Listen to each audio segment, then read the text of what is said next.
చల్లని తల్లి ఇక్కడే మన హృదయాల్లోనే నివసిస్తూ ఉంటుంది. పరమ పవిత్రమైన ఈ క్షేత్రంలోనే జగన్మాత అయిన దుర్గాదేవి స్థిర నివాసి అయి ఉంటుంది.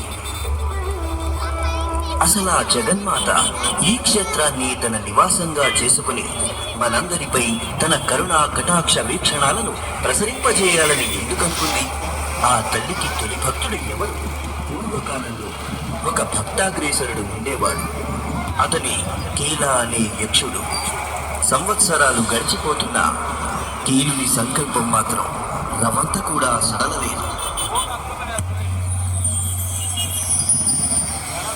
కళ్ళు తెరువు కీలా.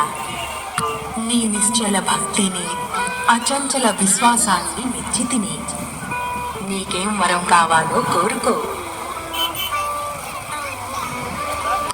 అమ్మా జగన్మాత, నీవు ఎల్లప్పుడూ నా హృదయంలో నివసించాలన్నదే నా కోరిక. నీ చరణాలకు నన్ను దూరం చేయకు తల్లి. నీ కరుణా కటాక్షాలు నాపై సర్వదా ప్రసరిస్తూ ఉండేలా ఆశీర్వదించు తల్లి. తథాస్తు. నువ్విక్కడే ఒక సుందరమైన పర్వత రూపాన్ని ధరించెదవుగాక. ప్రజల పర్వతాన్ని కీలాద్రి అని పిలుస్తారు. నేనిక్కడికే వచ్చి నీ హృదయమందు నివసించదను. కానీ అందుకు నువ్వు కొంతకాలం వేచి ఉండదవుగాక.